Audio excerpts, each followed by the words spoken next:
Oke, selamat siang, selamat malam, selamat dan selamat sebelumnya. Udah lama berarti terakhir itu ngepost, bukan ngepost, naikin si Paham di YouTube itu berarti sekitar mungkin seminggu atau 2 minggu lalu. Sekarang, itu tuh kemarin gue bareng Ipan lagi, bareng berdua lagi. Nah sekarang gue kedatangan tamu lama, tamu yang sempat mendominasi YouTube channelnya Rangkum. Itu bersama Bang Alam dari Temu Kreatif. Bang, Yo, sehat Bang? selamat malam, selamat siang, selamat pagi. Gue Nora yuk. Gue kalau denger salam itu sendiri, gue tuh geli, tau gak sih lu? Oh iya? Iya, tapi nggak apa-apa. Nah itu gimana, sehat lu Bang? Sehat. Alhamdulillah. Kemarin gimana kemarin? Kemarin hari apa kemarin? Bukan. Oh, bukan. Bukan, tetap harus ada jokes di tiap itunya. Gue tuh heran, harus bercanda. Podcast ini akan gue rancang seserius mungkin. Oh gitu. Enggak sih. Enggak sih. Ya, nah itu maksud gue kemarin itu honestly. Oh iya, honestly. Yang tadi gue spill di awal bahwa bukan pernah, menguasai YouTube-nya Rangkum. Kacau kan? Kacau. 8 episode respect buat Kacau. honestly doang. Nah itu Bang, gue pengen, kan gue kemarin nonton ya. Iya. Menurut gue seru, Terima kasih. asik, kasih. terus cukup membuat tenaga gue habis. Oke. Karena setelah Danila kalem-kaleman Danila, Heeh. bara mulai naik, festivalis hancur mulai badan, ada depan turas, di ending joget-joget bareng Om Leo, kok Om Leo sih goblok, Ucup. Om Leo anjing.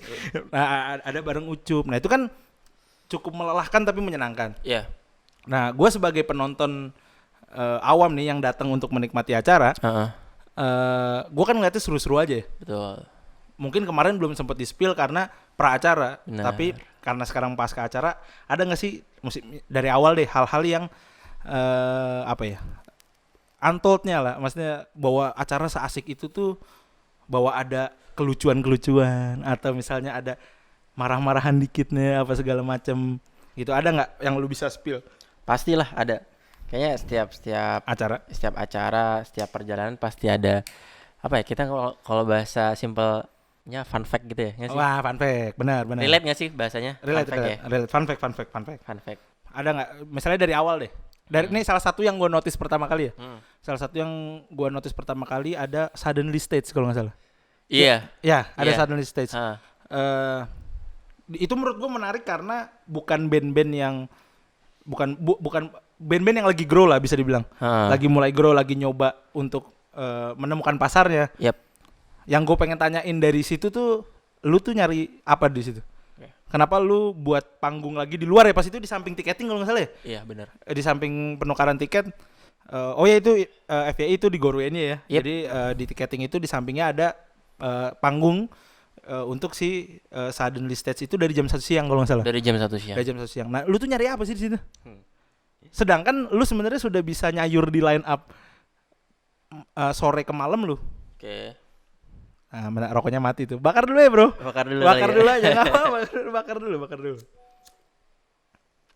Kira-kira apa tuh? Apa namanya? Lu nyari apa sih di suddenly stage itu? Jadi suddenly stage itu adalah panggung dadakan. Panggung dadakan. Cuma di Indonesia doang. Iya ya. Suddenly stage artinya panggung dadakan, anjing. Iya bener juga. Terus Iya, jadi suddenly stage itu adalah suddenly gigs yang ketiga.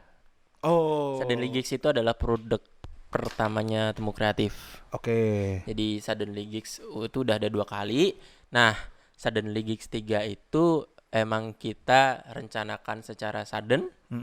Memang sudden bener. Sudden udah di Honestly konser. Udah suddenly 3 di Honestly sekalian aja. Nanti stage-nya kita namain suddenly stage. Oke. Jadi kalau teman-teman notice itu di posternya suddenly stage itu ada tulisan suddenly gigs vol 3.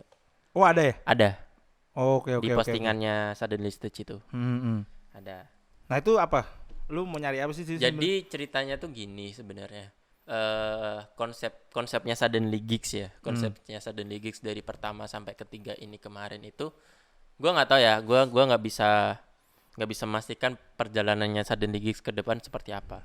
Cuma yang udah berjalan 1 2 3 ini konsepnya adalah gimana kita menghadirkan suatu gigs yang gratis,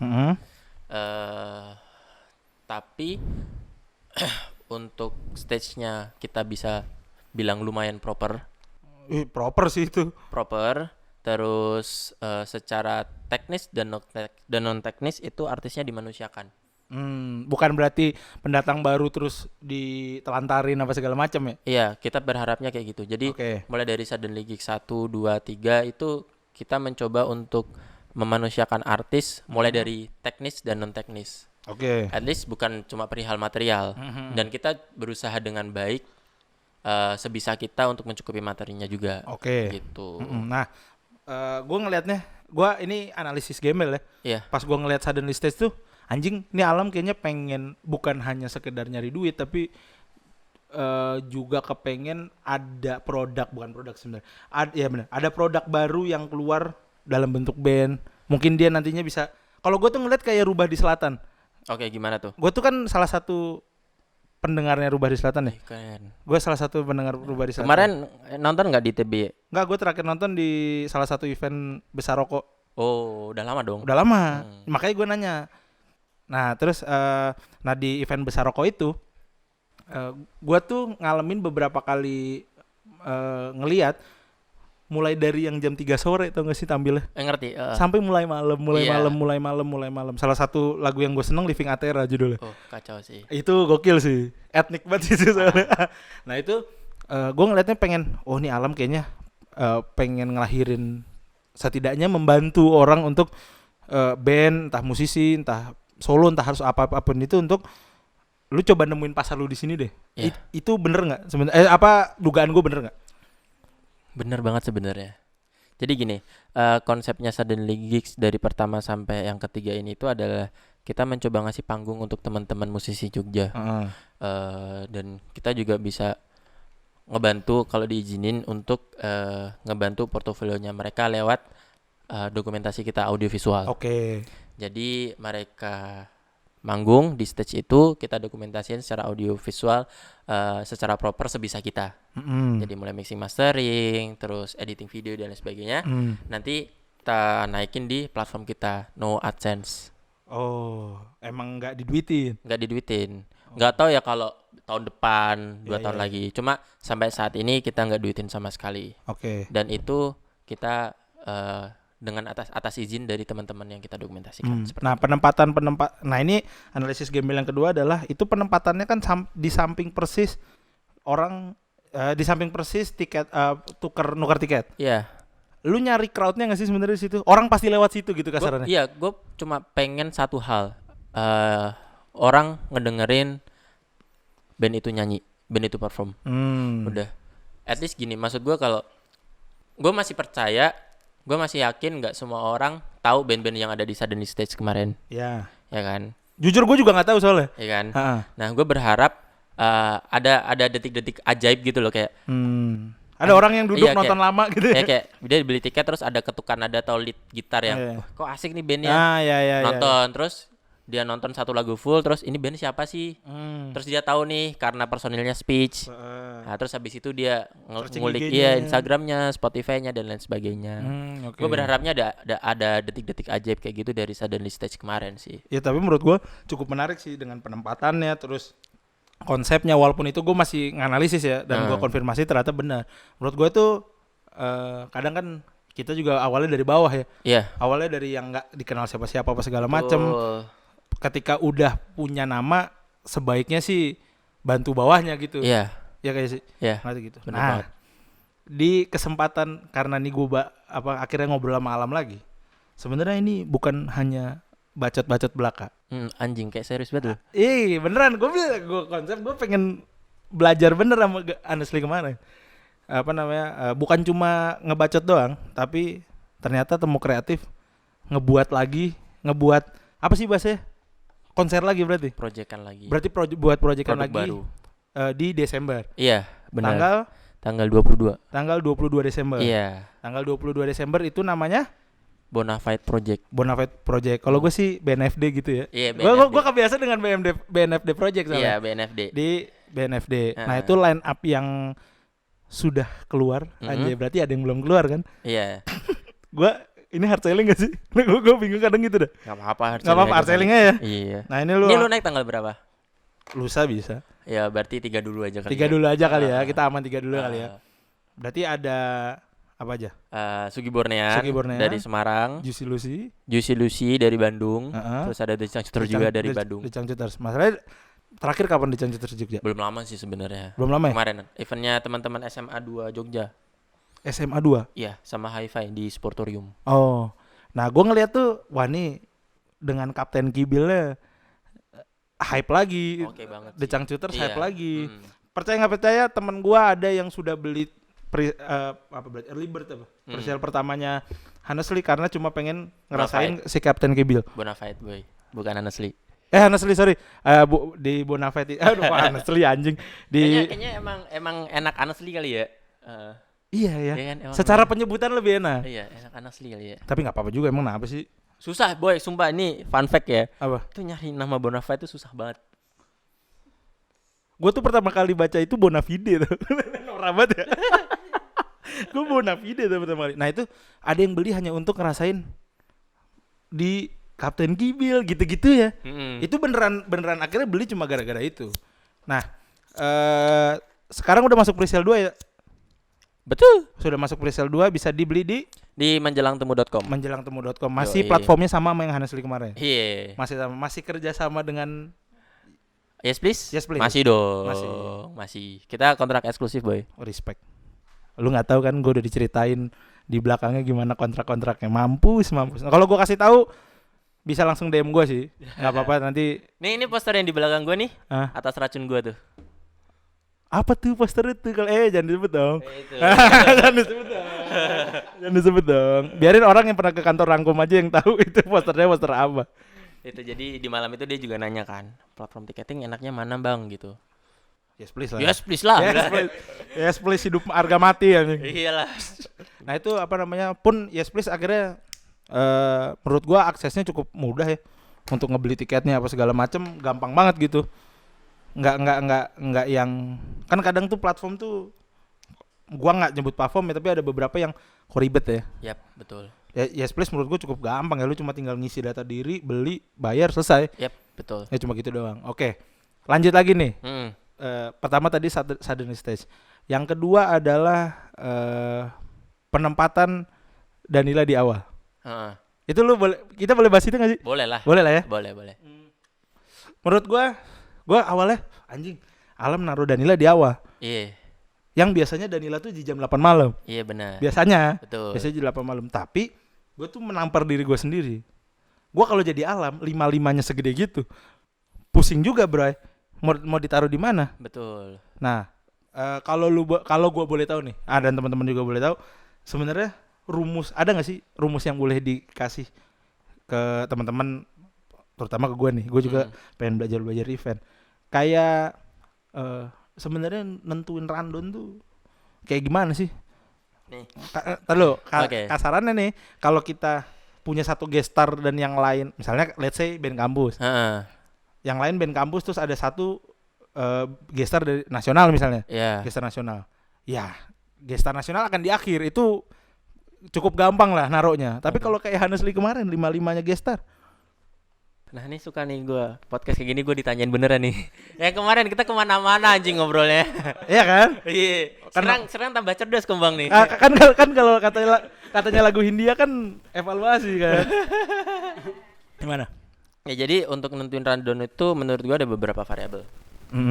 Yang pertama masih banyak teman-teman yang make untuk band yang mulai dari band kecil, papan tengah, terus ini papan atas atau ibu kota. Biasanya kayak gitu, itu sangat wajar. Terus kalau case-nya itu anggaplah capital marketnya mereka itu sama secara kuantitas, berarti ini sama dong, nggak ada besar, nggak ada kecil, benar-benar literally sama gitu. Tips dari Mbah Alam, anjay, goblok. Tips dari Pak De Alam itu yang sering dipakai dan dipakai juga di Honestly kemarin itu melihat dari musik yang mereka bawakan. Jadi jatuhnya nanti jadi grafik gitu loh. Iya. Dari slow. enjoy, naik Iya, klimaks iya. bos. Iya. Berarti kadang kan takutnya kalau naro yang capek di awal, di tengah udah gak nikmatin ya. Iya, nanti jadinya anti klimaks gitu loh. Hmm. Kalau konteksnya kemarin kan secara capital marketnya mereka kan secara kuantitas hampir sama gitu loh. Jadi yaudah sekarang kita mainin bass nadanya aja. Respect. Berarti lu IO, kalau ada IO yang dengerin ini, lu bukan cuma bisa buat acara, tapi lu harus tahu bagaimana musiknya kan? Iya benar, itu benar banget sih. Iya kan? Makanya ada divisi untuk artis manajemen kan. Oke. Jadi itu untuk manage artis yang bakal show di acara tersebut sebaiknya. Oke. Yang kedua, ini mungkin gue yang norak karena gue tahu beberapa event sudah mulai tidak pakai MC. Iya. Tapi event pertama di Jogja yang gue datengin tanpa MC, honestly. Iya. Yang gue pengen tanya adalah sebenarnya efektif nggak sebuah event tanpa MC? Sangat efektif. Oh, sangat efektif ya. Ketika lu punya layar LED. Soalnya iya sih. Masalahnya kan harga layar LED kayaknya lebih mahal daripada bayar MC ya kayaknya ya. Tergantung MC-nya. Nah itu tergantung MC-nya siapa dulu. Kalau kan? MC-nya Vindes? Wah ya itu kan. Gimana?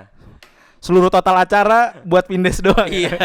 Nah itu yang gue pengen tanya tuh lu referensinya apa sih? Soalnya gue pertama kali tahu dari lu bahwa ini nanti nggak ada MC. Gue masih jujur aja gue menganggap anjing ini boring nih kayaknya nih. Tapi ternyata enggak. Pas datang ke sana ada film, ada apa segala, masa bukan film ya, kayak film lah kasarannya mah ya, kayak short movie gitu. Nah itu kan gue sih ngeliatnya baru. Nah itu lu ada referensi nggak sih ke situ? Ada banget. Nih jujur aja referensi gue itu Hindia rilis album. Oh itu nggak pakai MC? Nggak pakai MC. Oke itu. Pakai audio visual mereka. Jadi mereka pakai visualnya cuma teks doang lah. Iya teks aja. Oke. Gitu. Nah berarti gue sih ngeliat ini kayak ada perubahan bentuk dari si yang tadinya MC, ada MC-nya, sekarang nggak ada MC-nya. Walaupun keduanya sih menurut gue susah banget di-compare sih. Karena ini ada di dua tipikal yang berbeda. Lu tinggal mau pakai MC, lu pakai MC feel-nya begini, lu nggak pakai MC feel-nya begini gitu aja. Lu kayak cuma nawarin feel aja. Nggak ada yang jauh lebih baik sih menurut gue. So sih menurut gue semuanya sama. Semuanya sama aja. Dan kalau dengan konsep di Honestly kemarin itu untuk berganti MC kita nge-push di VJ-nya, video jokinya. Jadi untuk informasi-informasi yang tidak bisa disampaikan, yang harusnya disampaikan oleh MC, yang harusnya disampaikan sama MC, itu nanti disampaikan dari VJ dari layar. Oke. Tapi menurut gue cukup tersampaikan banget sih infonya yang biasanya, walaupun memang chit chat sama penontonnya yang kurang. Karena ya resikonya itu tadi. Betul. Tapi ketika kita pakai MC juga kalau kita mau lihat audio visualnya akan nggak sebagus kemarin. Gitu. Ya itu tadi lagi balik ke sosok lagi. Nah, itu menurut gue itu salah satu yang menarik. Yang selanjutnya adalah sampai tadi ini sebelum di record sama ini sih, sama kalau kita nggak pakai MC kayak Honestly kemarin itu kan jatuhnya kayak jadi short movie gitu kan. Nah ya short movie itu karena Mbak di hotel itu anjing. Iya kan? Mbak di hotel kan? Bener, anjing fansnya banyak itu. Oh ya. Parah. Siapa namanya? Iya. Dari Solo sampai datang ke sini demi nonton dia anjing. Respect. Bukan nonton artisnya. Gimana? Jadi satu hal lagi yang menurut gue menguntungkan untuk di masa sekarang tanpa MC itu dengan konsepnya Honestly kemarin adalah apa yang bisa kita jual untuk sponsorship. Jadi gue menyatukan antara gue sebagai di sini promotor dan kebetulan di tim gue banyak anak-anak film. Jadi bisa dimanfaatkan ya? Bukan dimanfaatkan, lebih ke gue sering ngobrol juga kan pada akhirnya sama anak film, dan sponsorship kalau masuk ke film biasanya masuk ke scenes-nya. Nah, gue manfaatin di situ juga. Oke. Ya. Kayak gitu. Jadi sponsorship bisa kita jual nih di filmnya juga. Oke. Kayak gitu. Yang kedua adalah tadi yang selanjutnya yang ketiga berarti adalah lo tadi bilang bahwa sampai ada Bella tadi yang bilang kalau ada yang beli lagi festival. Ada yang beli lagi festival. Menurut gua itu salah satu bukan kecerdikan ya, tapi sampai semenarik itu orang sampai anjing gue pengen keringetan nih, Iya. gue pengen apa segala macam. Nah, gue ngelihat kan lu nge-compare Danila dengan festivalis aja menurut gue berani gitu. Iya. Nah, ada rumusnya nggak sih tentang bagaimana lu milih begituan artis maksudnya?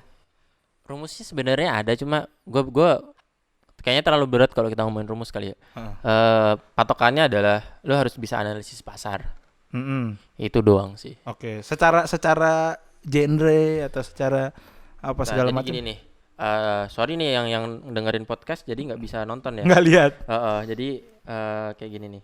Lu kalau mau milih artis lu harus bisa analisis sampai detail angka-angka kayak gini nih. Oh, ada data benernya ya. Itu tugasnya promotor. Bukan analisis gembel yang kayaknya banyak gitu, nggak ada ya.